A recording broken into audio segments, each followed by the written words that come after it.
E aí galera, beleza? Nesse vídeo hoje aqui, nós vamos fazer uma introdução para a cinemática angular, certo? Onde, de início, nós vamos diferenciar a cinemática angular da cinemática linear que a gente já viu.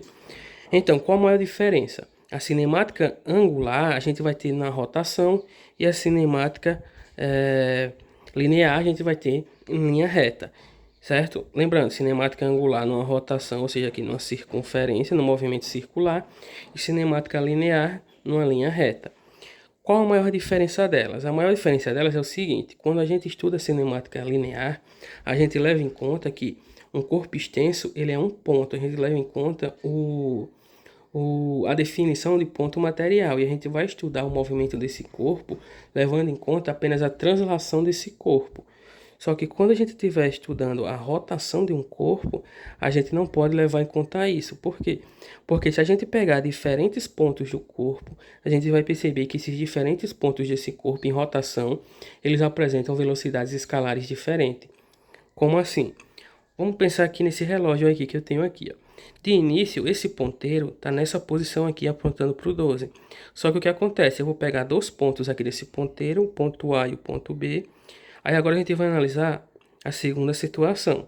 Nessa segunda situação aqui, o ponteiro agora está apontando aqui mais ou menos aqui aproximadamente para o 3. Só que a gente tem aqui a posição inicial do ponto A e do ponto B. E agora a gente tem a nova posição do ponto A e do ponto B. Se a gente reparar bem, o ponto A, ele fez esse arco aqui na posição inicial e agora nessa posição final dele. E a gente tem aqui esse deslocamento ΔS para esse arco. A mesma coisa aconteceu com o ponto B. O ponto B deslocou da posição inicial para essa nova posição e a gente tem aqui um deslocamento ΔS'. Visualmente a gente consegue perceber o seguinte, que ΔS, ou seja, esse arco aqui feito por A é maior que o arco feito por B. Então, o arco ΔS é maior que o arco ΔS'. Se a gente levar em conta o mesmo intervalo de tempo para esses dois pontos, o que a gente vai perceber? A gente vai perceber que a velocidade escalar do ponto A vai ser maior que a velocidade escalar do ponto B. Como assim? Vamos lá. Definição de velocidade escalar é ΔS sobre ΔT. Se a gente manter constante aqui o tempo, velocidade ela vai ser diretamente proporcional aqui à variação do espaço. Como? A partícula A sofreu uma variação de espaço maior que a variação do espaço B, a partícula A tem uma velocidade maior que a partícula B, que é o ponto B aqui. Beleza? Então, essa aqui é a maior diferença. Aí, o que é que a gente vai ver aqui agora? Nós temos que ver aqui algumas medidas de ângulos. Por quê?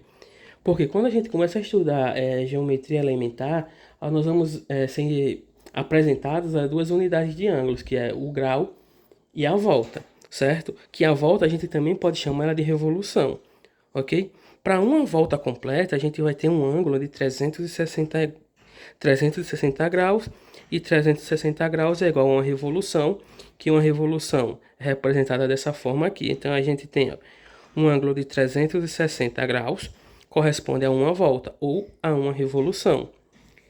Já se a gente tiver meia volta, a gente vai ter um ângulo de 180 graus e vai ter meia revolução. A gente tem aqui, ó, meia volta, certo?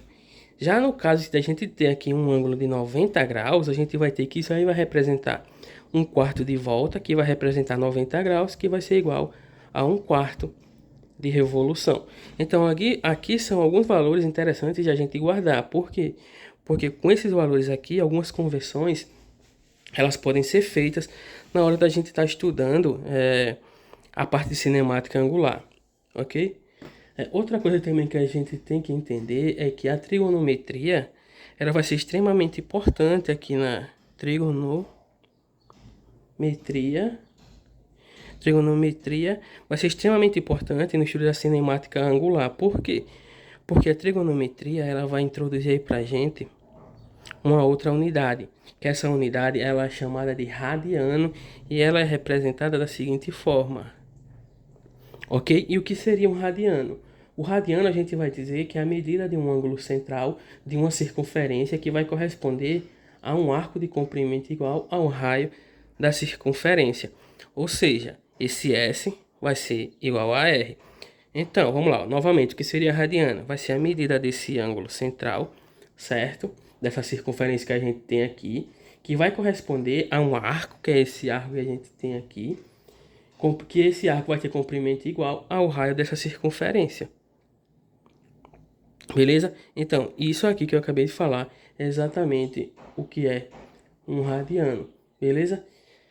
Aí, outra coisa que a gente tem que entender é os valores relacionados a um radiano, certo? Um radiano, ele vai corresponder aí a aproximadamente um ângulo de 57,3 graus.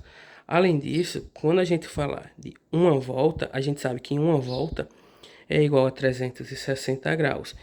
E uma volta corresponde a quantos radianos? Matematicamente, uma volta vai corresponder a 2π radiano. Beleza? Mas de onde eu tirei que uma volta corresponde a 2π radiano? Vamos lá. Se a gente lembrar bem, quando a gente quer encontrar o comprimento total, o perímetro total de uma circunferência, a gente vai dizer que C vai ser igual a 2πr. Só que um raio dessa circunferência aqui, que a gente tem um radiano, corresponde a quanto? Então, um raio corresponde a 1 radiano. Então, o comprimento total aqui dessa circunferência vai ser 2π radiano, e 2π radiano vai ser exatamente aqui 360 graus, que é igual a uma volta. E essas unidades aqui vão ser interessantes novamente na hora da gente fazer as conversões. Beleza? E da definição de radiano, a gente vai tirar o seguinte, que radiano, se a gente fizer aqui uma regra de 3 para a gente encontrar uma equação aqui, que descreva aqui, que nos diz esse arco dessa circunferência, a gente vai ter, ó, que um radiano, ele vai ser igual ao raio, certo? E que o ângulo em radiano, ele vai ser igual ao arco da circunferência. Se a gente multiplicar aqui meio pelos extremos, a gente vai ter que S, certo? S vai ser igual a θ vezes R. Isso tudo que eu falei aqui até agora, ele vem da definição do que é um radiano. E como foi que a gente definiu o radiano? A gente definiu o radiano dizendo que ele é a medida do ângulo central de uma circunferência que corresponde a um arco de comprimento igual ao raio da circunferência. E isso aqui, como eu acabei de falar, vem da definição de radiano. Vamos lá. Vamos voltar agora para isso aqui, que eu acho que muita gente não deve ter entendido. Vamos lá novamente. Quando a gente quer encontrar o comprimento aqui o comprimento total aqui o perímetro total de uma circunferência, a gente vai usar a seguinte fórmula, não é? Pronto, a gente usa essa seguinte fórmula aqui. Só que o que é que acontece? O que é que a definição de radiano diz? Ele diz que cada cada radiano, ele vai corresponder ao raio da circunferência. Então, o raio da circunferência, o raio aqui, nesse caso dessa situação aqui, o raio vai corresponder a um radiano. Então, C, ou seja, o perímetro total dessa circunferência, vai ser 2π radiano. Beleza? Vamos passando. Agora a gente vem aqui, ó, para deslocamento angular. A gente vai pensar na seguinte situação. Supondo que a gente tem essa circunferência, a gente tem aqui a partícula no ponto A, e essa partícula se desloca aqui para esse ponto B. Quando essa partícula se deslocar desse ponto A para esse ponto B, ela vai sofrer esse deslocamento aqui. Deslocamento de A para B vai formar esse arco aqui, esse arco aqui. E esse arco nós vamos chamar de um arco ΔS, que é o espaço percorrido por essa partícula aqui nesse deslocamento. E por consequência desse deslocamento dessa partícula, essa partícula também vai sofrer um deslocamento angular. Esse deslocamento angular nós vamos chamar de deslocamento angular Δθ. E Δθ, como eu acabei de falar, é exatamente o que nós temos como deslocamento angular, é esse Δθ. E se a gente fizer uma analogia com a definição aqui de radiano, a gente vai ter que ΔS vai ser igual a Δθ vezes R. Isso, claro, fazendo uma analogia, como eu acabei de falar, com essa equação, com essa expressão que a gente tem aqui em cima. Outra coisa que a gente tem que entender é quando na cinemática angular, quando a gente estiver trabalhando aí, a unidade que a gente vai dar prioridade aqui vai ser exatamente o radiano, beleza? Ela pode sofrer deslocamento aí em dois sentidos possíveis. Um no sentido anti-horário e outro no sentido horário, certo? Só que o que acontece?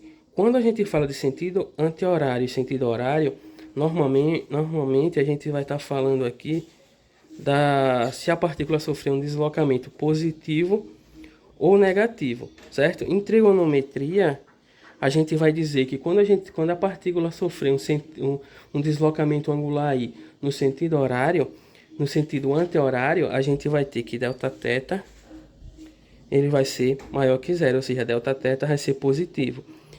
Se a partícula sofrer um deslocamento angular no sentido horário, o deslocamento angular dela vai ser negativo.